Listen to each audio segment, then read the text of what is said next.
General Hospital, spoilers reveal that Willow Tate, Caitlin McMullen, will make a big announcement, so it sounds like she'll decide between Drew Kane, Cameron Matheson, and her kids after Michael Corinthos, Rory Gibson, ultimatum. During the week of June 16th to 20th, Drew will try to use Jason Morgan, Steve Burton, as a go-between and work out a compromise. Since Drew previously mulled over the idea of leaving town with Scout Quartermain Cosette Abinante, we'll see if that's part of the pitch. Regardless, spoilers say Jason will still have concerns about Willow being under Drew's spell. Jason may argue that if Willow is genuinely ready to see things Michael's way, then she'll need to talk to him herself. This isn't something that Drew needs to be handling for Willow, so Jason may view that as another red flag and think Drew's trying to speak for her. Willow may need a little more time to recover following her courtroom outburst and fainting spell, but she'll eventually face an important decision. Michael has been clear about his ultimatum when it comes to Drew, but Willow may get a reminder of it. Willow won't be part of the children's lives as long as Drew's in the picture, so she hopefully sees how serious this is now that she's lost custody. When Willow makes her choice along with a major announcement, will she choose Wiley Corinthos, Viren Weaver, and Amelia Corinthos, Sequoia and Serenity Mork-Mako, over her relationship with Drew? Willow might cut Drew loose and agree to Michael's terms since she's awfully desperate at this point. On the other hand, it's possible Drew will have a change of heart after Jason riles him up. Drew might manipulate Willow all over again and convince her that they have to fight back somehow. Of course, there might be a third option if Willow's announcement involves seeking mental health treatment at Shadybrook or another facility. Willow arguably isn't in any condition to be a good mother since she's such an emotional train wreck right now. Whatever the case, General Hospital spoilers say Willow's on the verge of announcing something that could affect her future, so stay tuned for updates on any crucial news Michael might receive. The heavy silence in Willow Tate's living room pressed down on her, a physical weight that mirrored the crushing burden of the decision she faced. The afternoon sun, usually a welcome splash of warmth, seemed to mock her, highlighting the dust motes dancing in the air, each one a tiny symbol of the chaos swirling within her. Her world had irrevocably fractured the moment the judge's gavel fell, delivering the devastating verdict that Michael Corinthos, her estranged husband, would be awarded full physical and legal custody of their children, Wiley and Amelia. The shock of it had been visceral, culminating in a public fainting spell that had landed her briefly in General Hospital, a stark reminder of her fragile physical and emotional state. But now, in the quiet aftermath, the true, agonizing weight of Michael's ultimatum had settled in, demanding an answer that felt impossible to give. Michael, resolute and unyielding, had delivered his terms with a quiet intensity that chilled Willow to the bone. It wasn't a shouting match, it was far more devastating. He had visited her in her recovery room at the hospital, his face etched with a pain that rivaled her own, yet hardened by an unshakable conviction. "Willow," he'd begun, his voice low, "I love our children more than anything. More than I ever loved you. More than I've ever loved anyone. And I can't, in good conscience, allow them to remain in a situation where they are constantly exposed to the instability and the influence that Drew brings into your life." He paused, letting his words sink in. Willow had braced herself, knowing instinctively what was coming. "This isn't about revenge, Willow, no matter what Drew tells you. This is about protecting Wiley and Amelia. They need stability. They need parents who are focused solely on their well-being, not on their own selfish desires or vendettas." His gaze, usually warm, was now piercing, unwavering. "So here it is," he continued, each word a hammer blow to her already bruised heart. "You have a choice. You can continue down this path with Drew, fighting me every step of the way, clinging to a relationship that has demonstrably harmed our family. If you do, I will fight you for sole custody for as long as it takes, and I will ensure that Drew has no contact with our children. No visits, no holidays, no phone calls. He will be completely out of their lives, and by extension, you will see them only under the most supervised, limited circumstances. I will do whatever it takes to protect them from him, from this." His voice had cracked on the last word, revealing the depth of his anguish, but his resolve remained unbroken. "Or," he'd offered, a glimmer of a different path in his eyes, "you can choose your children. You can acknowledge that this relationship with Drew has been detrimental, not just to our marriage but to the kids. You can distance yourself from him truly and completely. If you do that, then we can work towards a new co-parenting agreement, one that allows you to be an active, loving mother in their lives, a mother who puts their needs above everything else. It won't be easy and it won't be what we had, but it will be a path forward for the kids' sake. The choice, Willow, is yours. But understand you cannot have both. You cannot have Drew and the unfettered access to our children that you want. It's either him or them. The memory of his words echoed in the quiet room, a relentless loop in her mind. You cannot have both. The stark finality of it had terrified her. How could she choose between the man who had stood by her through her cancer battle, who had shown her a fierce, protective love, even if that love had lately felt possessive and isolating, and the two innocent souls who were the very beat of her heart? Her mind replayed every moment since Drew Kane had entered her life in this new romantic capacity.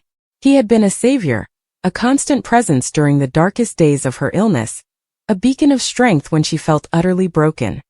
He had risked his life for her, saved her. His unwavering support had felt like a lifeline, pulling her from the depths of despair. But then, slowly, subtly, his influence had begun to shift.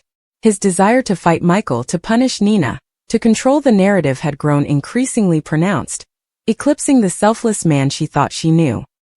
He had encouraged her to pursue full custody, to believe that Michael was being vindictive, that she alone knew what was best for Wiley and Amelia. He had scoffed at compromise, dismissing Michael's attempts at amicable co-parenting as weakness or manipulation. He had even tried to use Jason Morgan as a go-between, subtly attempting to leverage Jason's loyalty to the Corinthos family to his advantage, proposing a compromise that seemed to serve Drew's agenda more than anyone else's. Jason, however, with his characteristic perceptive gaze, had seen through Drew's thinly veiled attempts to control the situation, expressing his concerns to Willow about her being under Drew's spell. Jason had urged her to speak to Michael directly, to truly gauge his intentions, rather than letting Drew speak for her. This small interaction with Jason had planted a tiny seed of doubt in Willow's mind, a flicker of awareness that she might indeed be allowing Drew to dictate her choices. The cult she had escaped, Dawn of Day, with its charismatic leader Shiloh, had taught her to be wary of unquestioning loyalty, of a leader who demanded absolute fealty and offered a distorted version of reality. While Drew was no Shiloh, the parallels, however faint, were beginning to emerge. His insistence that she trust only him, his vilification of Michael, his subtle gaslighting that made her question her own judgment, it all felt uncomfortably familiar. She had been so desperate for connection, for validation after Harmony's betrayal and her own brushes with death, that she had perhaps too readily embraced Drew's unwavering devotion, mistaking it for unconditional love rather than a more insidious form of control. Her loyalty to Drew had made her blind to her own children's needs, to the growing chasm between her and Michael, and to the increasingly uncomfortable truth that she was losing herself in the process. She closed her eyes and images flashed through her mind. Wiley's delighted squeal as Michael tossed him into the air, Amelia's peaceful slumber in her father's arms. Michael was a good father, a devoted father, undeniably. He had loved her fiercely, protected her, grieved with her. Their marriage had been built on a foundation of genuine affection and shared values, a stark contrast to the tumultuous and morally compromised relationship she now found herself in with Drew. She remembered the early days with Michael, the quiet joy of building a family, the shared dreams. She had thrown all of that away for a love that, while passionate, felt increasingly suffocating and isolating. The thought of losing her children, of only seeing them under supervised visitation, was a pain so profound it stole her breath. The judge had explicitly cited Willow's choices, her affair with Drew, her relocation to his home, and Michael's testimony about her prioritizing Drew's needs over the children's well-being, as reasons for the custody decision. It was a harsh judgment, one that had stripped Willow of her autonomy and left her feeling utterly helpless. She recalled Michael's raw honesty during their talk at the boathouse, his quiet declaration that despite everything, he still cared for her. It wasn't a romantic overture, but a mature acknowledgement of their shared history and the deep bond of co-parenting. That conversation, unlike her more recent ones with Drew, had felt freeing, cleansing. It allowed her to grieve the loss of their shared future, without the bitterness that had clouded so much of their recent interactions. Drew, sensing Willow's wavering, had doubled down on his efforts to keep her close. He had proposed marriage not once but several times since the verdict, framing it as a way to unite their families, to solidify their future. He'd even suggested she adopt Scout, his daughter, as a consolation prize for losing Wiley and Amelia, a notion that struck Willow as deeply unsettling. He had talked about leaving Port Charles, moving to his property in Washington, D.C., to start fresh, away from the judgment and the pressures of their past. "It's us against the world, Willow," he declared, pulling her close, his voice a low rumble. "We'll build our own family, our own life, free from Michael's vindictiveness, free from Nina's interference. We'll get the kids back, I promise you. We just need to fight, and we need to be together." He had painted a seductive picture, one of escape and renewed purpose, but Willow could no longer ignore the undercurrent of desperation in his voice, the manipulative edge that had become increasingly apparent. His offer to take her and Scout away would effectively isolate her from her children, her friends, and her support system, leaving her entirely dependent on him. The more he pressed, the more she recoiled internally, recognizing the subtle threads of control he was weaving around her. This wasn't about love anymore, if it ever truly was for him. It was about winning, about proving Michael wrong, about asserting his dominance. The words of various people who had warned her about Drew, Carly, Jason, even Nina, surprisingly, came flooding back. Nina, despite their fraught history, had vehemently told Drew to leave Willow alone, to stop causing her pain. Willow had dismissed it then, blinded by her own anger and her belief in Drew, but now a chilling realization was setting in. Had she indeed been playing into Drew's game, a pawn in his long-standing feud with Michael and the Quartermaines? The decision had to be hers and hers alone. No more external voices, no more manipulations, no more blaming Michael or the judge or fate. She had to look inward, to the core of who she was, the mother she wanted to be. What truly served Wiley and Amelia? Was it a mother embroiled in endless legal battles, forever tethered to a partner whose motives were increasingly suspect, or a mother who swallowed her pride, made peace with the painful reality, and prioritized their emotional well-being above her own bruised ego? The images of her children, their laughter, their innocence became a guiding light in the darkness of her despair. She remembered Wiley asking about Michael, Amelia reaching for her father. They needed both of them working together, not tearing each other apart. The idea of Michael forbidding Drew from seeing the children was harsh, but she understood his motivation. He saw Drew as a disruptive, negative force, and perhaps deep down Willow was beginning to see it too. His dark turn, his willingness to resort to extreme measures, his attempts to discredit Michael. It was all a far cry from the hero who had saved her life. This was not the stable, loving environment her children deserved. The sun had fully set now, plunging the room into shadow. Willow finally rose, a quiet determination settling over her features. The struggle had been immense, a battle fought within the confines of her own heart and mind. But she had emerged, not victorious in the traditional sense, but clear.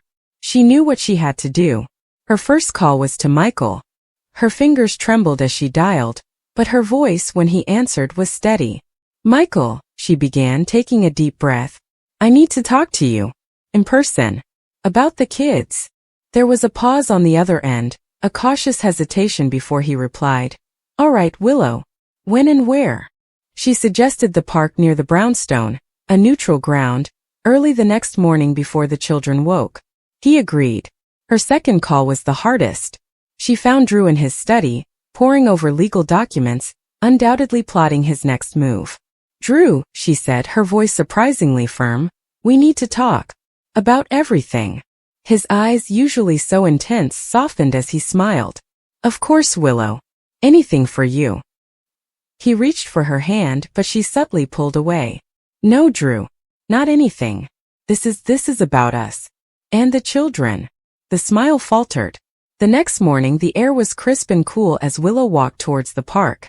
She saw Michael waiting on a bench, his shoulders hunched slightly, looking weary. As she approached, he stood, his green eyes scanning her face, searching for something. She met his gaze directly. "Michael," she said, her voice clear, resolute. "I've made my decision." She took another deep breath, the words catching in her throat, but she pushed them out. "I'm choosing our children. I'm not fighting you for sole custody. I'm accepting the judge's ruling." A flicker of surprise, then relief, washed over Michael's face, quickly followed by a wary concern. "And, Drew," he asked, his voice low. Willow's eyes met his, filled with a deep sadness, but also a newfound strength. Drew and I are over. For the children's sake. And for mine. I can't be with someone who puts our family through this kind of turmoil. Someone who manipulates and schemes, no matter how much I thought he cared for me. Tears welled in her eyes, but she didn't let them fall. This wasn't a moment for breakdown but for declaration. I want to co-parent with you, Michael. Truly co-parent. For Wiley. For Amelia. I want to work together to put them first always. Michael's guarded expression slowly softened. He stepped forward, reaching out a hand not to touch her, but as an offering of peace. Thank you, Willow, he said, his voice thick with emotion. Thank you. It wasn't an apology, nor a victory dance. It was genuine gratitude, a recognition of the immense sacrifice she was making, and the hope that finally they could begin to heal. Later that day, the big announcement rippled through Port Charles like a seismic tremor. Willow gathered the few people she felt she could trust, Carly, Jason, perhaps even Christina. And then with Michael by her side, she faced Drew. It happened at the Courtemain mansion, a symbolic location for such a momentous shift. Drew had arrived confident, expecting to discuss their next legal strategy. Instead, he found Willow, her face pale but determined, standing shoulder to shoulder with Michael. Drew, Willow began, her voice quivering slightly but holding firm. I've made a decision. I'm not appealing the custody ruling. Michael has full custody of Wiley and Amelia. Drew's face, a moment before filled with expectation, contorted in disbelief, then rage. What? Willow, no. This is insane. You're just giving up? After everything we've fought for? After everything I've done? He turned to Michael, a furious glare in his eyes. What did you do to her? Michael stepped forward, a protective stance. She made her own choice, Drew. A choice for her children. Willow held up a hand, addressing Drew directly, her voice gaining strength with each word. It's over, Drew. All of it. The fighting, the manipulating, the lies. I can't do this anymore. Wiley and Amelia deserve peace. They deserve parents who can coexist, who can put them first. And you've made that impossible. Her voice broke slightly. Our relationship is over. I can't be with you if it means losing my children, or losing myself in your battles. Drew's jaw tightened, his eyes narrowing to slits.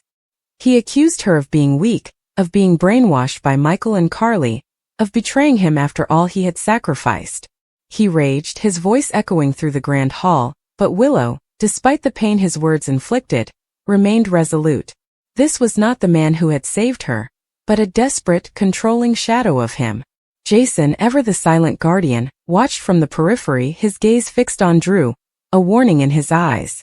Carly, usually outspoken, remained quiet, her expression a mix of relief and solemn understanding.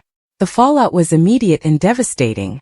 Drew, feeling betrayed and rejected, stormed out, leaving behind a wake of anger and hurt. His political ambitions, already shaky due to his past actions and controversial relationship with Willow, would undoubtedly suffer. The news would spread like wildfire through Port Charles, fueling endless speculation and gossip. For Willow, the immediate consequence was a profound sense of emptiness, a void where Drew's presence had been. But beneath that emptiness, a fragile bud of peace began to blossom. She had chosen her children. She had chosen herself, reclaiming her autonomy after months of being swayed by Drew's influence. The road ahead for Willow and Michael would be long and challenging. Co-parenting after such a bitter divorce and a devastating custody battle would require immense patience, communication, and a sustained commitment to their children's well-being. There would be moments of doubt, moments of weakness, but Willow had taken the crucial first step. She had shed the skin of a victim and emerged as a woman determined to break the cycle of bad choices, to truly heal, and to become the mother her children deserved. As for Drew, this public rejection by Willow, coupled with his loss in the custody battle, and the looming questions about his character, promised a downward spiral. His desperation to keep Willow under his control, his willingness to resort to increasingly manipulative tactics, had finally alienated the one person he claimed to cherish. The General Hospital, a silent witness to so many of Port Charles's dramas, would continue its ceaseless hum, its corridors echoing with the whispers of broken hearts and new beginnings. As the residents of this tumultuous town navigated the ever-shifting landscape of love, loss, and the eternal quest for redemption, Willow's big announcement, a quiet revolution in her own life, had sent ripples far beyond her immediate family, setting the stage for a new chapter of drama, growth, and the unpredictable twists that only Port Charles could deliver. The sun, now high in the sky, felt like a promise, not of an easy path, but of a brighter one, illuminated by the courageous decision of a mother choosing love over conflict, stability over strife, and the undeniable bond with her children above all else. General Hospital, spoilers update for the week of June 16 to 20th reveals that Sonny Corinthos, Maurice Bernard, will interrogate Jen Sidwell, Carlo Rhoda, while Michael Corinthos, Rory Gibson, gets a Willow Tate, Caitlin McMullen warning. Emma Scorpio Drake, Braden Bruner, will also derail Jocelyn Jacks, Aiden McCoy, so here's what GH fans can look forward to. First, Jason Morgan, Steve Burton, will pump the brakes on Drew Kane's, Cameron Matheson, attempt to negotiate a deal with Michael, but Michael may still end up considering one later.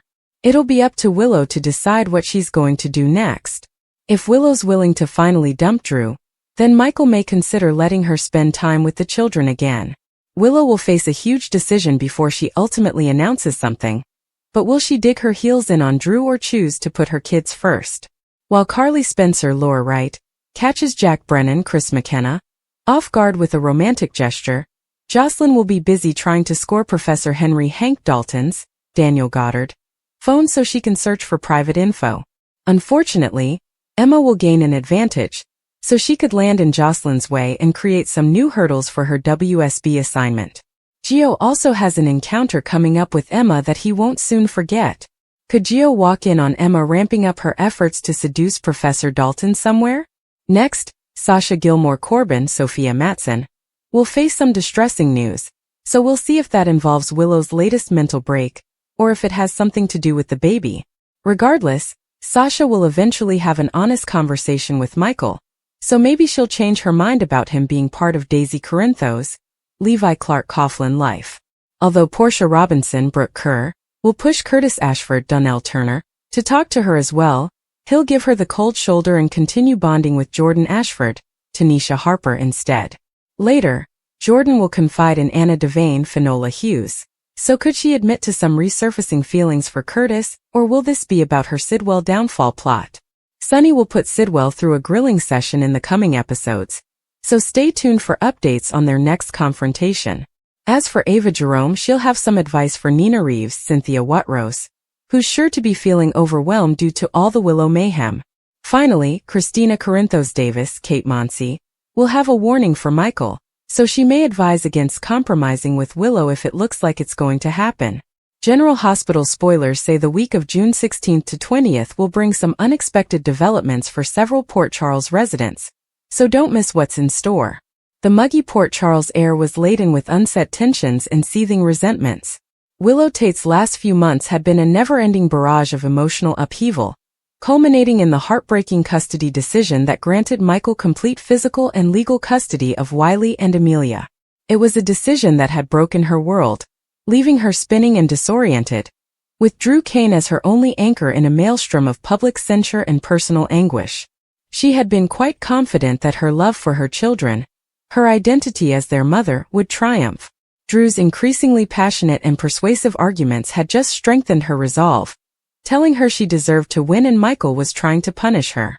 However, the judge's words had sliced through her carefully crafted reality like a surgeon's scalpel, dissecting her choices and exposing her apparent neglect and disrespect for her children's well-being. However, the ultimate awakening, the profound and terrible knowledge of the scandal she had unintentionally become entangled in, would not occur with a single stroke. It would be a series of 3 gut punches, each ripping away another layer of her self-deception, forcing her to confront the raw, unadorned truth of her predicament and Drew's negative role. The first gut blow came quietly, a cold whisper rather than a roar, but it reverberated with an icy clarity that cut through her sadness. It worried Drew, the man she had given so much for, the man who had promised her everything. Willow had been attempting to re-establish some sort of routine, making rough preparations for how she would handle visits with Wiley and Amelia, still hoping Drew would assist her in finding a way to reverse the custody decision, or at least reduce its consequences. She was in Kelly's, nursing a lukewarm coffee, when she overheard Sonny Corinthos and Jason Morgan talking quietly. They were discussing about Drew, his political ambitions, and how he used certain events to his advantage. Willow, still reeling from her own emotional turmoil, dismissed it as typical Port Charles gossip, but a specific phrase caught her attention. He'd stoop to anything to get what he wants, even if it means hurting the people closest to him. Jason's voice was grim, and his eyes held a familiar weariness that Willow had often associated with the darker side of the Corinthos world. Sonny, who is normally more straightforward, appeared especially melancholy. "He manipulated Wiley, Jason," Sonny murmured, his voice barely audible, but Willow felt the words like a physical blow.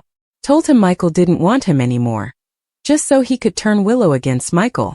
It was a low blow even for Drew. Amelia's mute anxiety. Her heart contracted into a tight, excruciating knot. All of her explanations, her urgent want to trust Drew, fell in the face of her son's honest questioning. She saw the full cost of her blind loyalty, as well as the conflict's impact on the most vulnerable among them. The shame was tremendous, a flood of self-reproach that threatened to drown her. This was the actual scandal, the harm she had permitted to be done to her children, the very being she pledged to protect above all else. Michael intervened when he saw Willow's distressed expression. "Wiley, we talked about this. Daddy always wants you and Amelia. Mommy knows that. Sometimes grown-ups say things when they're upset, but it doesn't mean they're true." His words were gentle, meant to reassure Wiley, but they were also a quiet indictment of Willow, a reminder of her past dismissal of his concerns. Willow could hardly talk. She crouched and reached for Wiley, her words strangled with tears. "Oh, sweetie, no, that's not true. Daddy loves you so much. And Mommy loves you. We both love you more than anything in the world." But the words were empty, inadequate, unable to erase the bewilderment and anguish in his eyes. She felt the weight of her irresponsibility, her inability to look above her own pain, and Drew's deceptive comfort. She had been so absorbed by the fight and the desire to win custody that she had failed to properly protect her children from the ugliness of the battle itself. This was the harsh result of her decisions, far more devastating than any legal failure. She recognized with sickening clarity that Michael, despite his rage and anguish, had repeatedly prioritized the children, attempting to shelter them from the worst of the consequences.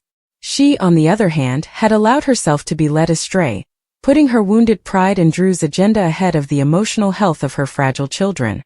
The gravity of her failure as a mother in this case was overwhelming, leaving her breathless with remorse and sadness. The scandal she needed to scent wasn't simply public. It was a deeply personal moral flaw, a betrayal of her own essential principles. The final gut punch was delivered publicly, a harsh expose that left no space for denial, forcing Willow to accept the full scope of the scandal she was now indelibly linked to. It wasn't simply Drew's previous manipulations or the consequences for her children. It was also her complicity, perceived lack of judgment, and the deterioration of her reputation in Port Charles. The backdrop was the nurses' ball, which is typically associated with charity and communal enthusiasm, but this year it became a platform for Willow's reckoning. She arrived with Drew, putting on a brave face and attempting to project a sense of normalcy. However, they were followed by whispers, knowing glances and palpable anxiety from others who had observed the hard custody struggle and Drew's increasingly questionable acts. Willow, despite her ongoing pain, had hoped that time would heal the scars, and that her society would ultimately understand. The blow came during a live broadcast segment, an unexpected, unannounced report from a local investigative journalist, a protege of someone Willow had admired, who had been secretly researching the recent court processes and the numerous allegations about Drew's behavior. Standing on the red carpet, the journalist discussed the recent custody ruling, noting the judge's extremely harsh comments regarding Willow's negligent and selfish behavior, disrespect for the children's welfare, and decision to reject Michael's custodial rights.